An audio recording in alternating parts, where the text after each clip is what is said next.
안녕하세요. 주일 찬양팀입니다. 오늘 저희가 준비한 특송은 사랑이라는 제목의 찬양입니다. 고린도전서 13장에 나오는 사랑에 대한 이야기를 곡으로 만든 곡인데, 세상에서 크고 아름답고 귀한 일을 행하여도 사랑이신 예수님이 없다면 아무것도 아니라는 그런 내용을 노래하고 있습니다. 그래서 그 사랑이신 예수님을 온전히 내 것으로 소유하는 우리가 되기를 소망합니다. 찬양하겠습니다.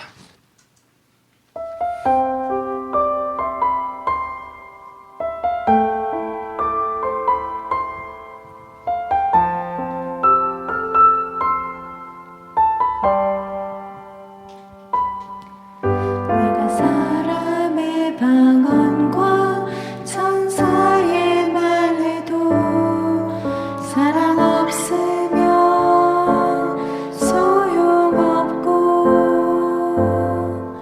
예언하는 능력 있어 모든 비밀 지식, 사랑 없으면 소용없도다. 내가 내게 있는 모든 것으로 구제하고 또 내 몸 불사르게 내줄지라도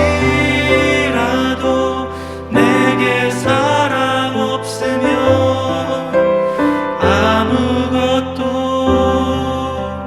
아니요. 사랑은 오래 참고 사랑은 온유하며 사랑은 시기하지 않으며 무례히 행치 않고 유익을 굳지 않고 모든 것을 견디느니라. 내가 사람의 방언과 천사의 말해도 사랑 없으면 소용없고, 예언하는 능력 있어 모든 비밀 지식, 사랑 없으면 소용없도다. 내가 내게 있는 모든 것으로 구제하고 또 내 몸 불사르게 내줄지라도 내게 사랑 없으면 아무것도 아니요. 사랑은 오래 참고 사랑은 온유하며 사랑은 시기하지 않으며 무례히 행치 않고 유익을 굳지 않고 모든 것을 견디느니라. 사랑은 오래 참고 사랑은 온유하며 사랑은 시기하지 않으며 무례히 행치 않고 유익을 굳지 않고 모든 것을 견디느니라.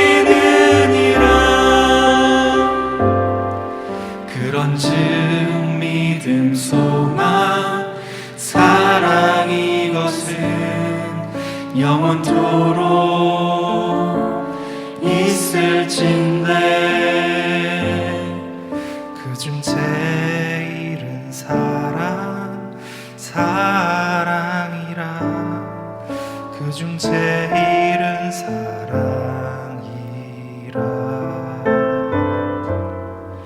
그중 제일은 사랑이라.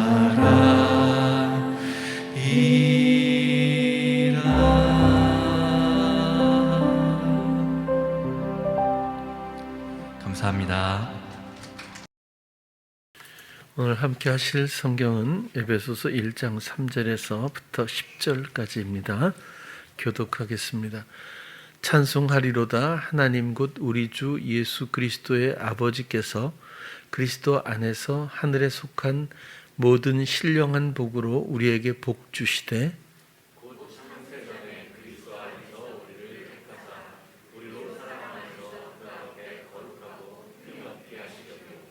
그 기쁘신 뜻대로 우리를 예정하사 예수 그리스도로 말미암아 자기의 아들들이 되게 하셨으니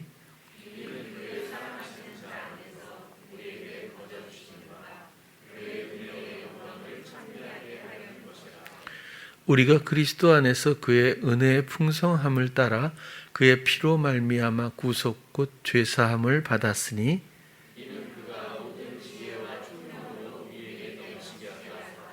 그 뜻의 비밀을 우리에게 알리셨으니 곧 그 기쁘심을 따라 그리스도 안에서 때가 찬 경륜을 위하여 예정하신 것이니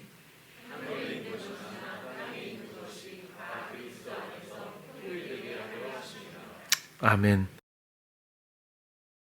오늘 또 여러분들과 함께 익숙한 구절을 좀 더 다른 관점에서 혹은 다른 내용으로 살펴보도록 하겠습니다. 3절 찬송하리로다 하나님 곧 우리 주 예수 그리스도의 아버지께서 그리스도 안에서 하늘에 속한 모든 신령한 복으로 우리에게 복 주시되 영적인 복이죠. 곧 창세 전에 세상을 설립하시기 전에 그런 뜻이고요. 여기서 그리스도 안에서 우리를 택하사 이렇게 되어 있지만 사실 원문은 그리스도가 아니라 아우토스 그 다음에 안에서는 N인데 아우토스라고 하는 단어는 자신이라는 뜻입니다. 그래서 자신 안에서 라고 번역하는 것이 어떨까 싶어요. 그래서 이 세상을 만드시기 전에 자신 안에서 우리를 택하다 이 말도 택하다는 말이 선택하다는 뜻이겠죠. 그러나 그 뜻을 좀 더 살펴보면 앞에 놓다 이야기하다 결국 하나님은 세상을 만드시기 전에 하나님 자신 안에서 함께 이야기하기를 원하셨다는 그런 어떤 내용으로 흐름을 이해하면 더 좋을 것 같습니다. 사랑 안에서 우리를 그렇게 함께 앞에 놓고 마음에 함께 있으며 함께 이야기하는 그런 사랑의 관계 이것을 원하셨고 또 우리로 그 사랑 안에서 그 앞에 거룩하게 하고 흠이 없게 하시려고 이 사랑 안에서도 그저 감정적으로 보면 그렇죠. 오늘도 사랑이라고 하는 노래를 고린도전서 13장의 내용을 가지고 찬양을 해주었는데 그것을 감정으로만 생각하면 이해가 당연히 한계가 있겠죠. 이 사랑은 오래 참고 할 때 사랑은 아가페입니다. 하나님의 사랑이고 우리 인간들의 감정적 사랑이 아니죠. 우리로 사랑 안에서 이 사랑은 하나님이 우리를 창세 전에 이미 사랑하셔서 사랑하시기 위해서 또 그 사랑을 약속하시고 사랑을 예수 그리스도로 말미암아 이루심으로 그 사랑 안에서 또 그 사랑을 받아들여 마음에서 다시 하나님을 사랑하는 사람들로 하나님께 돌아온 그 사랑 안에서 그 앞에 거룩하고 흠이 없게 하시려고 여기서도 흠이 없다 얼룩 뭐 이런 건데요. 흠이 없게 하신다 하시려고 이 말도 원래 단어가 이게 에이나이라고 하는 뜻인데 에이미에서 그 근원을 찾습니다. 에이미는 아시다시피 에고 에이미 나는 무엇이다 라고 하는 그런 정체성에 대해서 설명하는 걸 잘 아시죠? 5절로 넘어가면 그 기쁘신 뜻대로 오늘 제목이죠. 하나님의 그 기쁘신 뜻이 과연 무엇일까를 살펴보려고 합니다. 우리를 예정하사 예수 그리스도로 말미암아 자기의 아들들이 되게 하셨다. 여기서도 자기의, 이것이 아우토스라고 하는 단어입니다.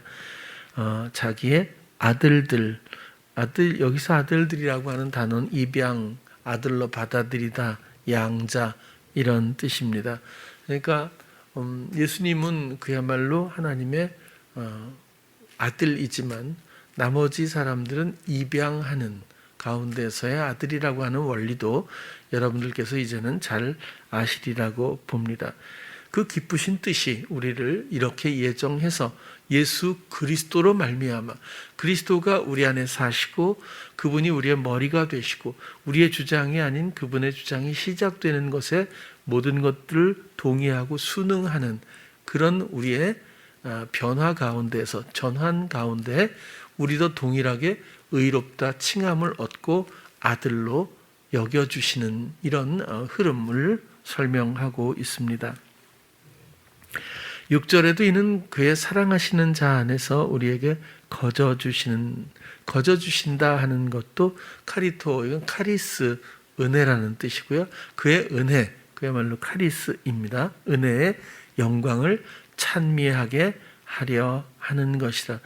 우리에게 사랑, 이루신 사랑, 그 사랑 가운데 모든 것을 은혜로, 자비로 공급하시고 이루어 주셔서 그 사랑과 그 사랑의 마음, 그 은혜의 영광을 찬송하게 하는 것을 원하셨던 하나님, 그 뜻을 우리가 이해할 수 있습니다. 7절로 가면 우리가 그리스도 안에서 그의 은혜의 풍성함을 따라 그의 피로 말미암아 구속 곧 죄사함을 받았으니, 이 구절에서 그리스도의 피로 말미암아 구속 곧 죄사함을 받았다라고 하는 이 구절, 이 내용은 교회를 다니다 보면 가장 많이 접할 수 있는 내용이기도 합니다. 그리스도의 피로 죄사함을 받았다, 이런 흐름에서 생각하면 사실은 많은 오해가 있을 수 있어요. 제일 먼저가 많이 설명드린 것처럼 죄에 대한 개념입니다. 예수님이 우리의 도덕적인 죄 때문에 십자가에 달려 돌아가신 걸까요? 절대 그렇지 않습니다. 우리는 아니지만 많은 사람들이 세상이 살인과 음모, 그 다음에 거짓과 폭력, 이런 수 없는 그 죄의 모습들이 있습니다. 그런 것들을 사면하기 위한 목적으로 예수님이 십자가에 달려 형벌 받으시고 피 흘려 돌아가신 걸까요? 그러면 돌아가셨으므로 내가 이제 폭력을 휘둘러도 살인을 해도 간음을 해도 난 이제 나의 모든 죄를 그분께서 씻겼기 때문에 괜찮은 걸까요? 그런 논리가 좀 과하긴 하지만 구원파가 주장하는 논리의 흐름입니다. 죄에 대한 의미를 잘못 생각하면 딴 길로 가게 되는 것 같아요. 당연히 도덕적인 죄가 아니고 이 죄라고 하는 단어는 이제는 너무 잘 아시는 것처럼 하마르티아라고 하고 가장 많이 나온 죄에 대한 단어입니다. 당연히 관역에서 빗나간다는 뜻으로 이 단어가 많이 쓰이긴 했지만 영적으로는 하나님의 뜻에 어긋나는 모든 시도들이 당연히 죄라고 하는 거고, 말씀드린 것처럼 죄라고 하는 그 단어를 찾아보면 성경에는 불의, 불순종, 그다음 떠나고 배신하고 길에서 길에서 이탈하고 이런 하나님과의 관계에서 이해될 수 있는 것이 죄의 정확한 의미라고 말씀을 드렸습니다. 그래서라도 본질은 하나님의 뜻, 하나님의 다스림에 관한 그런 것이고요. 요한일서 2장 2절도 한번 보면, 저는 우리 죄를 위한 화목 제물이니 우리만 위할 뿐 아니요 온 세상의 죄를 위하심이라. 여기서 죄도 하마리티아예요. 뭐 세상의 살인, 뭐 강도, 폭력 이런 걸 위한 화목제물이 아니거든요. 왜 그것 때문에 화목해야 될 이유가 있겠어요? 그런 것이 아니라 이 죄는 불순종, 하나님을 배신하고 자기 경영에 빠져서 시도하던 그 모든 삶의 모습 있죠.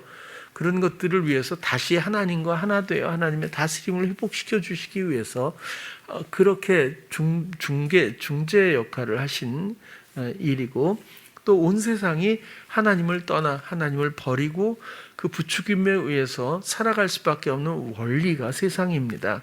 그 모든 하나님을 떠나고 불순종한 이 죄를 위해서 다시금 의로, 칭의로 부르기 위해서, 그 회복을 위해서 예수 그리스도께서 피 흘려 돌아가셨다는 것은 우리가 충분히 이해할 수 있죠. 또 요한일서 3장 4절도 죄를 짓는 자마다 불법을 행하나니 죄는 불법이라. 불법이죠. 당연히 불의, 불순종, 불법. 또 야고보서 1장 15절 잘 아시죠? 욕심이 잉태한 즉 죄를 낳고 죄가 장성한 즉 사망을 낳는다. 여기서 욕심이 잉태한 즉 죄를 낳고, 욕심이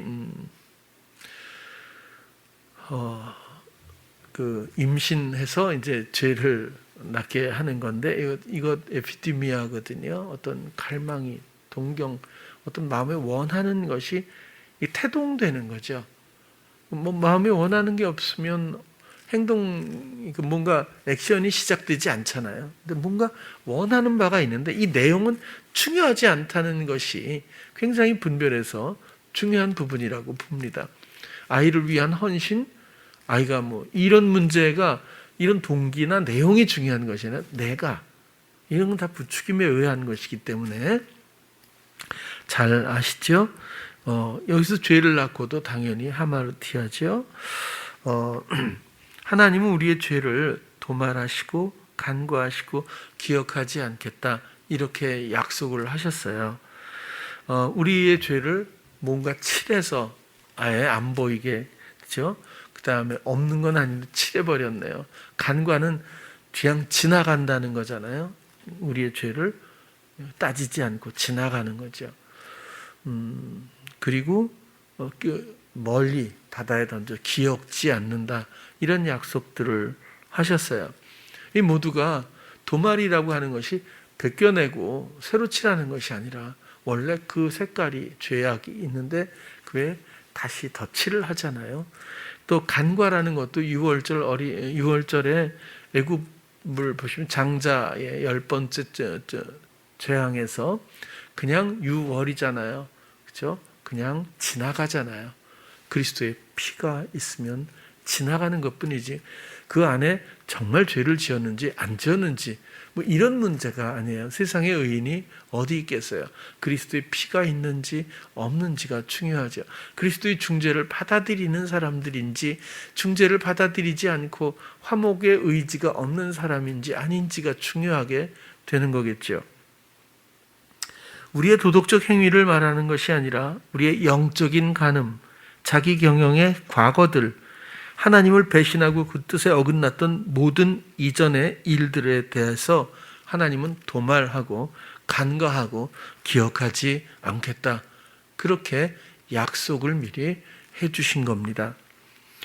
그래서라도 오늘 본문에 보면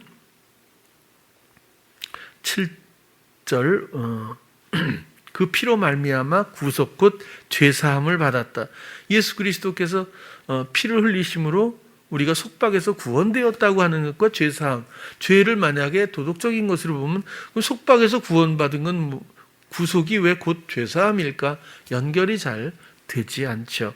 그러나 여기서 보면 죄, 사함이라고 하는 뜻도, 죄도 변절이라는 뜻입니다. 여기서 죄가, 여기서의 죄는 변절, 사함이라고 하는 것은 용서, 자유, 탕감이라고 하는 겁니다. 그래서 하나님 앞에 변절되었던 그 모든 것들이 탕감되고 용서되고 자유케 되었다. 결국 이것은 속박에서 구원을 얻은 것이다. 죄를 부추기는 그 속임의 충동이라고 하는 묶임에서 건져냄을, 구원을 얻게 된 것이다. 그래서 죄 사함이라고 하는 것은 건져냄으로 말미암아 이제 더 이상 죄와 상관없는 그런 구원이 이루어지고, 그리고 변절, 이전에 있었던 모든 변절의 일들과 어긋났던 모든 불순종의 일들을 이제는 기억지 않겠다. 이렇게 말씀을 드릴 수가 있습니다. 이는 그가 모든 죄와 총명으로 우리에게 넘치게 하사 9절 그 뜻의 비밀을 우리에게 알리셨으니 곧 그 기쁘심을 따라, 그리스도 안에서 기쁘심을 따라 이어지는데요. 그리스도 안에서 때가 찬 경륜을 위하여 예정했다. 참 어렵죠. 한번 말씀을 드린 적도 있지만 여기서 때라고 하는 것은 카이로스입니다. 하나님의 시간이죠. 세상의 시간이 아니고 하나님의 시간, 때가 찼다, 충만하다, 가득하다, 꽉 완성되었다, 이런 뜻입니다. 카이로스가 완성된 아주 가득한 그런 경륜이라고 하는 건 청지기직입니다.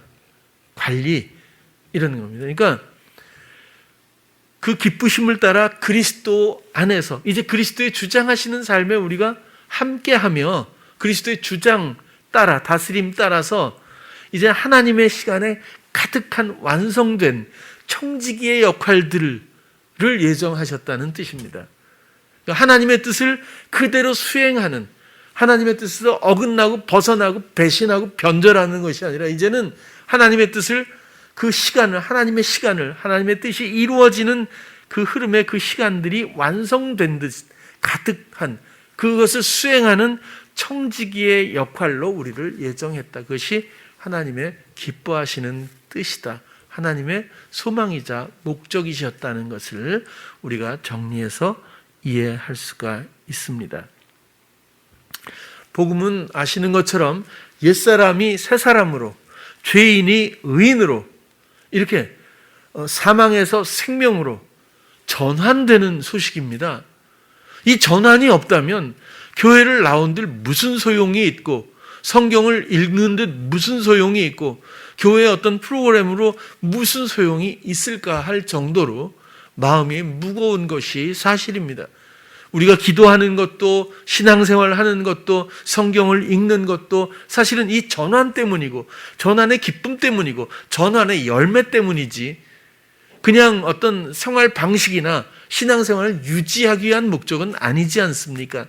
그럼 나에게 과연 이 전환이 얼마나 실제적인지, 나는 전환을 어떻게 선택하고 이해하고 있는 건지, 나는 과연 변절되어 있는지, 아니면 때가 찬 경륜을 위하여, 다시 말하면 카이로스의 그 시간을, 완성된 가득한 그 시간을 청지기처럼 사용하고 있는 그 길 위에 서 있는지를 우리가 확인해 볼 필요가 당연히 있다는 말씀을 드리게 됩니다. 옛사람과 새사람을 가장 바울이 많이 이야기했지만 가장 정확하게 표현해 준 곳이 이 에베소서라고 생각이 들어요. 그래서 에베소서 4장 21절에서 24절 많이 다뤘던 그런 구절인데 한 번 더 자세히 우리가 살펴봤으면 좋겠어요.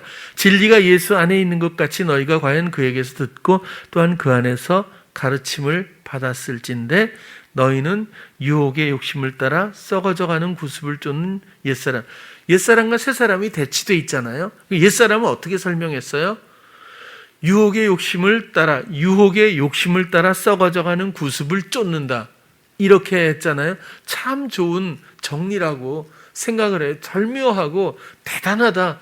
이건 하나님이 주시는 지혜가 정말 박수를 치고 싶을 만큼 좋은 그런 설명이라고 생각이 들어요. 중요한 것은 이 욕심도 에피디미아죠, 당연히. 그런데 에피디미아 앞에 뭐가 있어요? 아파테라고 하는 단어예요. 유혹이거든요, 현혹이거든요, 속인다는 뜻이에요. 유혹의 에피디미아예요. 그냥 스스로가 아니에요. 이 욕심이 뭘 하는 게 아니에요. 유혹의 욕심을 따라. 유혹은 말씀드린 대로 현혹하다, 속이다, 그런 뜻이에요. 뭔가 좋은 것을 보여주지만 의도는 달리 있어요. 하나님과 절대적으로 분리시키려고 하는, 사망의 늪에 점점 더 빠져들어가 하나님의 모든 감각을 말살시키려고 하는 사단의, 교회를 오래 떠나보세요. 영적인 거 저도 그랬어요. 전혀 감각할 수가 없어요. 다 잊어버린 것 같고 오히려 후회가 될 때가 있었어요. 교회 생활을 했다는 것 자체가. 이만큼 마음을 빼앗기게 돼요. 사단이 얼마나 집요하게 그런 망각의 구렁텅이에 밀어놓는지 모르겠어요.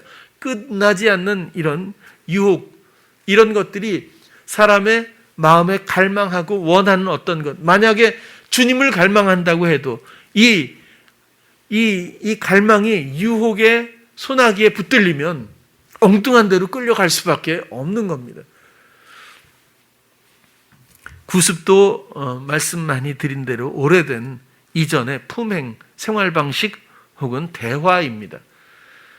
우리의 옛사람을 정말 적나라하게 조명해주고 설명해 주었다고 보고요. 벗어버리고 이건 집어던지자, 그래서 집어치우다 뭐 이렇게 말씀을 몇 번 드렸어요.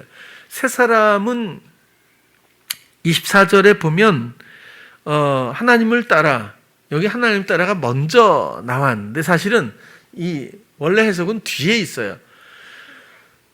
의와 진리의 거룩함으로 지으심을 받은 의, 예수님이 머리 되신 사람입니다. 예수님이 주장하시는 그 사랑과 지혜와 지식으로 인도받는, 감각을 내어드려 동행하는, 멍에를 함께 맨 그런 사람이죠. 그런 전환이 있는 사람을 칭의, 그렇죠? 의롭다 하죠. 의와 진리, 말씀의 거룩함으로, 말씀이 원하시는 대로 지식의 말씀, 지혜의 말씀뿐만 아니라 말씀이 주시는, 하나님이 주시는 모든 감각 따라서 이젠 그분의 뜻대로 삶을 살 때 우리는 거룩함을 입었다고 말할 수 있고, 여기서 지으심, 재창조입니다. 창조라고 하는 말이죠. 창조. 그래서 그리스도께서 우리의 왕이 되셔서 우리를 다스리고 말씀이 인도하시는 모든 하늘의 이런 놀라운 복들, 이런 유익들로 말미암아 우리가 하나님 앞에 얼룩이 없고 이제는 거룩함으로 재창조된 존재감을 갖고 살게 되는, 이런 하나님을 따르는 새 사람을 입으라, 이렇게 되어 있습니다. 하나님을 따르는, 이 말이 함축적으로 의와 진리의 거룩함으로 재창조된, 창조된 하나님을 따르는 새 사람. 새 사람은 하나님을 따르는 사람입니다. 의와 진리의 거룩함으로 창조된 그런 새 사람입니다. 그러면 옛사람과 새 사람은 아주 명백하게 대비되어 있는 것을 모르지 않습니다. 우린 다 이해하고 있죠. 그 중간에 뭐가 있는지 한번 볼게요. 23절, 오직 심령으로 새롭게 되어. 이것이 중간에 있어요. 22절과 24절, 옛사람과 새사람의 중간에 오직 심령으로 새롭게 되어. 심령은 마음과 성령입니다. 마음과 영입니다. 원래 원문은 마음의 영으로 되어 있지만 어쨌든 마음, 그저 영이 아니라 마음과 영으로도 말할 수 있지만 마음의 영, 이것이 제가 볼 땐 공유되는 부분이 많아서 그런 것 같아요. 이것이 새롭게 되다, 이거 개혁하다, 이런 뜻이거든요. 마음에 오신 성령으로 인해서 우리의 무지가 그분의 삶을 공유하게 되고 그분의 사랑으로, 그분의 존재감으로, 그분과의 접속으로 우리의 마음은 전혀 새로워집니다.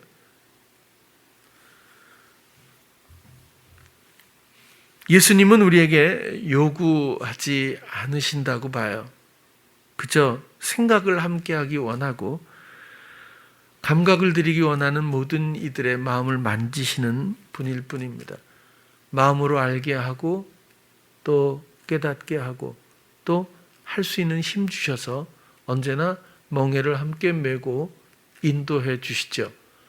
그러므로 말미암아 그 길 위에 주님과 함께 섰을 때, 그 길을 순종으로 걸을 때마다, 그분을 감각할 때마다 그 그리스도의 영이 우리의 마음을 정말 새롭게 합니다.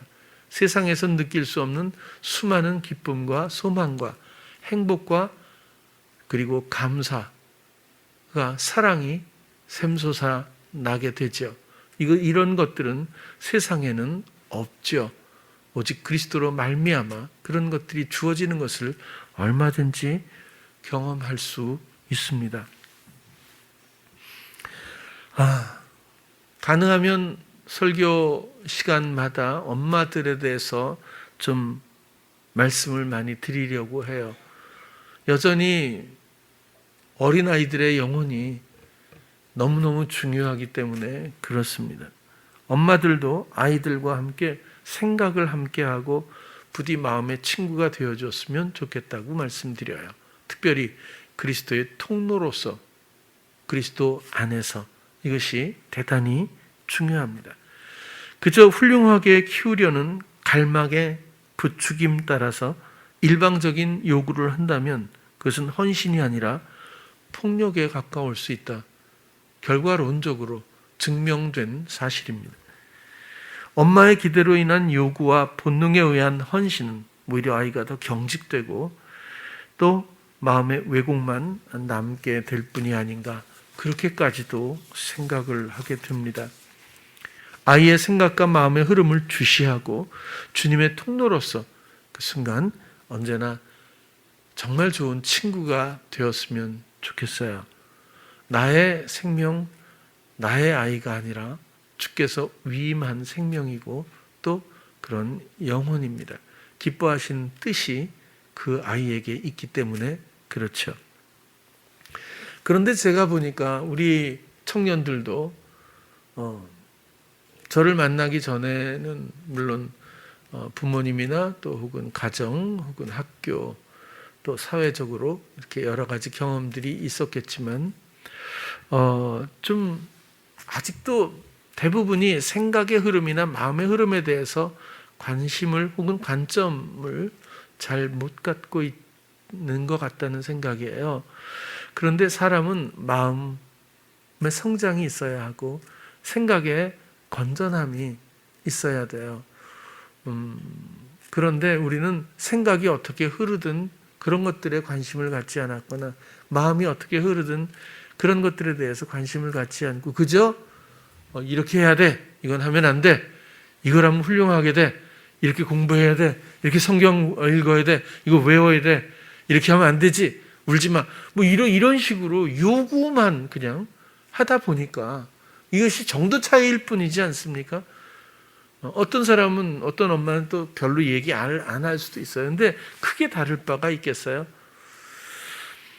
그리스도 안에서 통로되는 그것이 귀한 의무라면 별로 차이가 없어 보이기도 해요. 저도 참 어떻게 보면 이런 것들을 어떻게 설명을 해야 될까라고 고민을 하면서 예를 찾기가 좀 쉽지가 않은 것 같아요. 그런데 뭐 예를 굳이 든다면 아이들은 보여요. 어른들은 잘 안 보입니다. 어른들은 오래돼도 잘 몰라요. 왜냐하면 너무 익숙해져 가지고 오히려 크게 히트했던 노래 중에 내가 나를 모르는데 뭐 넌들 나를 알겠느냐 뭐 이런 건가요? 그게 얼마나 히트했는지 몰라요. 그거 정말 많은 사람들이 엄청나게 공감을 했어요. 그 노래로. 내가 나를 모르는데 이게 넌들 뭐 나를 알겠니? 근데 그게 정말 다 그러니까요. 실제로 잘 진짜 모르는 것 같아요. 어렸을 때 이런 거죠. 그러니까 딱 보면 어린 아이들은 보이는데 뭐 유한이가 뭐 바빠요 가면 제가 몇 번 그랬잖아요. 기억에 그게 자꾸 남는 게 소박당해서 그런지 막 뭘 만들어요. 이렇게 만드는데 가서 유한아 안녕 그러면 저리 가 이러잖아요. 그러면은 제가 알았어 그러고 와요. 근데 저리 가 했을 때 생각나는 게 있다 그랬잖아요. 그 옛날 같으면 이런 버릇없는 놈이 이렇게 된단 말이에요. 우리 때는 뭐 말도 안 되는, 그 상상도 못하는 태도잖아요. 근데 바쁘잖아요. 바쁘고 딴 거에 신경 쓸 여력이 없는 거죠. 그러니까 생각으로 말하는 거죠.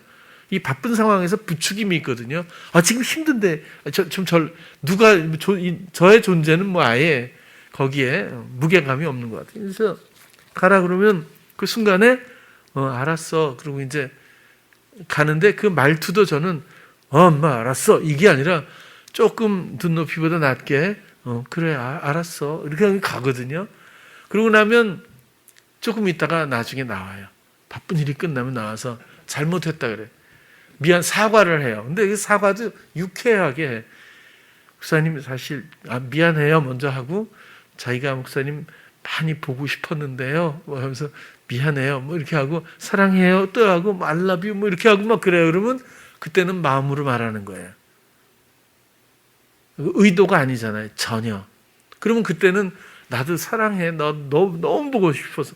넌 정말 멋지지 않니? 뭐 이렇게 막 얘기하면 물론 진짜 그런 줄 알 때도 있겠지만 뭐 왜냐면 번개맨인가 이거 망도 그렇게 멋있다 그래요. 저도 멋있다 그랬는데 잘 모르겠어요. 근데 아이의 마음에 그렇게 또 화답을 해주면 아이가 확장되고 마음이 성장하거든요. 여러 가지 정말 많은 자양분처럼 그런 요소들이 정말 많아요. 이번에도 제주도 가서 보면 특별한 프로그램을 한 게 아니라 그냥 정말 통로되고 선생님들하고 같이 그런 또 엄마들 모여서 그런 이야기를 하고 이렇게 통로되는 것에 대해서 좀 이야기를 나누고 아이들을 대하고 했는데 그냥 정서가 굉장히 달라져요. 확장되고 성장해요. 시야도 넓어지고 마음도 활발해지고 맑아지고 당연히 그렇거든요. 또 뭐 예를 든다면 예를 들면 뭐 라엘이가 혜준이하고 소은이하고 셋이 친구잖아요. 혜준이가 한 살 많을까? 그렇고 친구 같이 카페에서 막 밥을 먹고 안 치워. 요즘 애들이 그렇잖아요, 그죠? 자기 먹고 안 치워. 그러면 그 기현이 이모가 가서 라엘아 자기가 먹은 건 치워야지. 자기가 그러면 뭐 예를 들어서 사탕을 먹고 있었네. 전 사탕 먹고 있어 지금 안 해요, 못 해요. 이렇게 이제 혜준이는 제가 할게요. 이 성격이 그런 쪽이고 라엘이는 약간 쌀쌀 맞은 쪽이지 못 해요. 딱 이렇게 이미 그런 성향이 조금 있는 거죠. 그럼 이제 기현이한테 내가 당부를 많이 했거든요. 라엘이를 잘 돌봐주고 이렇게 생각과 마음에 대해서 이렇게 그러니까 이제 이모가 자기가 먹은 건 자기가 치워야 되는데 그러니까 약간 갈등을 좀 하잖아요. 그러면 네가 먹은 걸 그럼 누가 치워야 되는 거야? 뭐 이렇게 생각을 이끌어 가잖아요. 그리고선 이렇게 좀 네가 그러면은 이모가 마음이 많이 아픈데 뭐 이렇게 얘기를 하면 이제 약간 더 이게 좀 긴장이 되죠. 그러면 뭐라 그러죠? 한참 있다가 이모 다음부터는 제가 꼭 할게요. 이렇게 얘기한단 말이에요. 그럼 제가 볼 때 첫 번째는 성품에 그냥 생각 나는 대로 말을 하잖아요. 좀 이기적으로 보이는 듯이 딱 얘기를 하지만 조금 더 시간이 가고 마음을 만지려고 하고 그 생각 옆에 서 있으면 그 마음으로 이제 여유가 생기는 것 같아요. 그래서 마음으로 다시 말할 수 있는 전환이 좀 이루어지는 게 아닐까. 구태여 이걸 어떻게 이런 생각의 흐름과 마음의 흐름을 설명하고 예를 들어야 될지 어렵지만 어린아이들의 경우를 보면 그렇다는 거예요. 좀 우리들도 어른들도 별로 다르지 않거든요. 그래서 말하기를 더디했으면 좋겠어요. 생각을 충분히 하고 먼저 주님을 생각하고 또 주님이 어떻게 하실지 정말 카이로스의 이 시간을 내가 얼룩지지 않게 하기 위해서 청직이라고 하는 본분을 기억하며 지혜를 구하고 주님의 뜻을 구하는 그런 시간들로 채우다 보면 벌써 이미 내가 그렇게 말하고 있는 자신을 정말 발견하게 되지 않을까 그렇게 싶은 거죠. 옛사람을 벗을 수 있는 해법은 과연 무엇일까?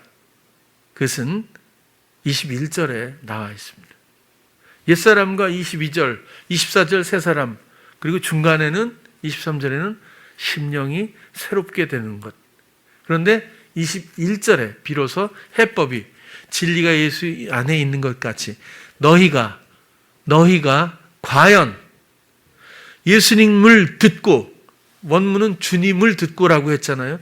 예수님을 듣고 또한 그 예수님 듣는 가운데서 가르침을 받았다면, 그렇죠?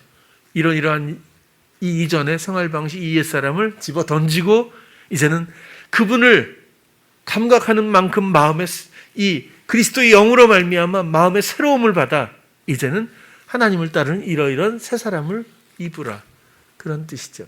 그렇다면 주님을 듣고 주님께 그 지식과 지혜와 모든 감각 가운데 알게 하시는 그분의 인도하심의 영적 내면적 감각의 가르침, 이것이 어찌 보면 해법이라고 말씀을 드릴 수도 있겠어요.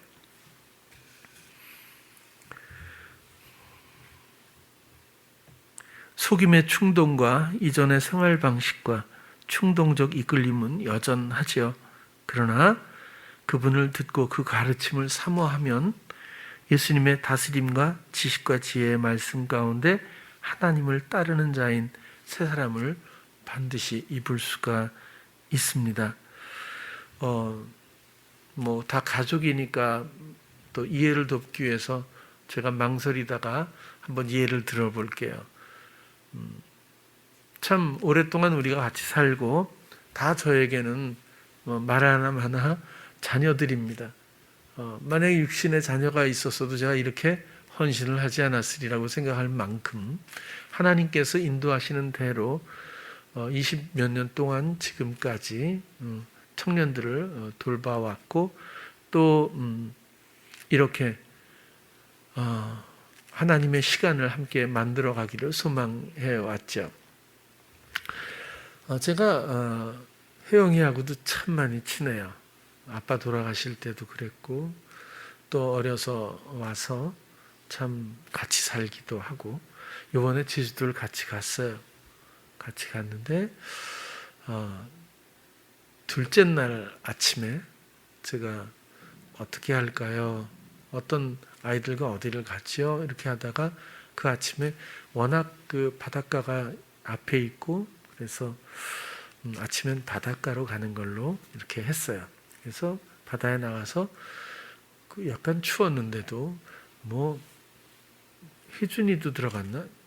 또 누가 들어갔지? 뭐 바닷물에 막 애들이 막 풍덩풍덩, 윤이도 들어가고 그다음에 아이니가 또 막 그래서 막 제가 물어봤어요. 아이나, 이 추운데 바람이 이렇게 부는데 거기로 왜 들어갔어? 그래, 안 추웠니? 그랬더니 뭐라고, 바람보다 바닷물이 훨씬 따뜻해요. 또 이러더라고요. 그래서 그럴 수도 있겠구나 그랬어요.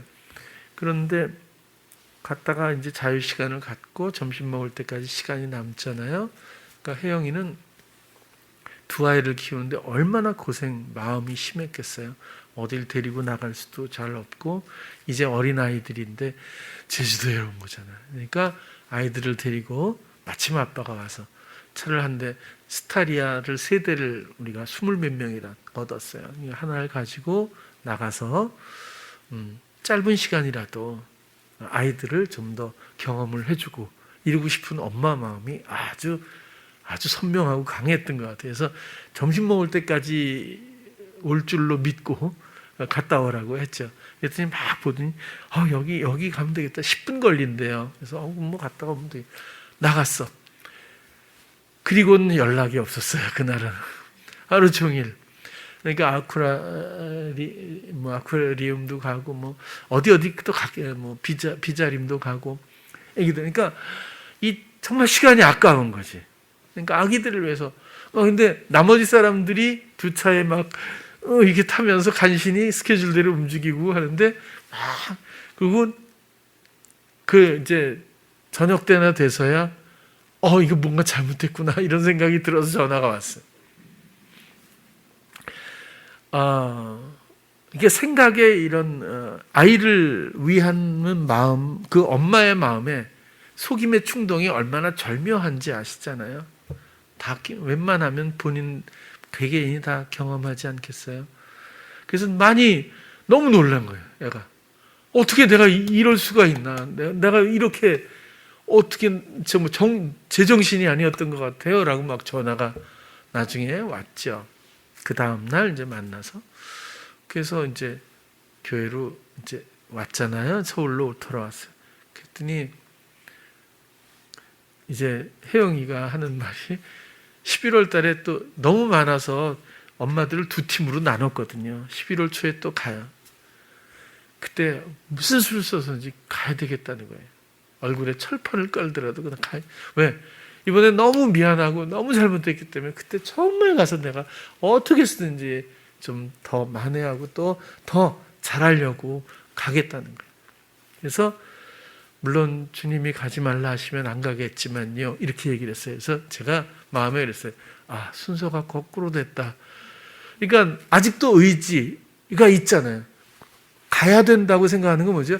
잘하려고, 잘못했기 때문에 만회하려고, 미안하니까 어떻게 쓰는지 또 이번엔 순종해 보려고, 이런 것들이 생각의 충동입니다.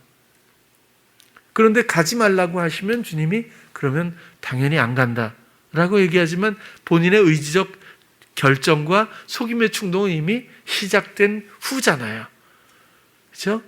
그러니까 이때는 참 혼란이 있을 뿐입니다. 먼저 주께 물으면 가라 하시면 가죠. 뭐 가지 말라 하시면 안 가면 되죠. 그래서 그랬어요. 이번에 네가 잠복되어 있던 이런 이전의 생활 방식이죠. 이런 충동의 부추김, 이런 것들이 드러나게 된 것이 큰 소득이다. 안 그랬으면 나도 너를 몰랐을 뻔했다. 너도 너를 모르지만 내가 어떻게 너를 알 수 있겠니? 드러나야 아니까요. 이번에는 너를 위해서 이렇게 하나님이 허용해 주셨다.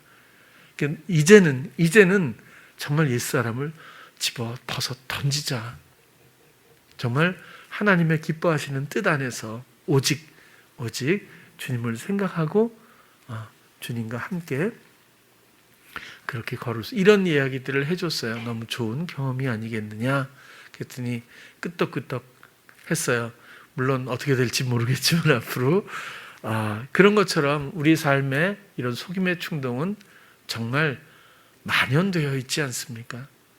우리가 아직도 우리의 영혼을, 우리의 마음을 아직도 이런 이전의 생활 방식에 방치하고 있다면 복음이라고 하는 것은 옛사람과 새사람의 전환, 죄인과 의인의 전환, 사망과 생명, 지옥과 하나님의 나라, 세상이죠. 세상과 이런 전환인데 과연 이런 전환의 소식, 사랑으로 이루신 하나님의 모든 일 앞에서 과연 우리의 위치는 어디인 건지, 그런 질문을 오늘 함께 나누려고 했습니다.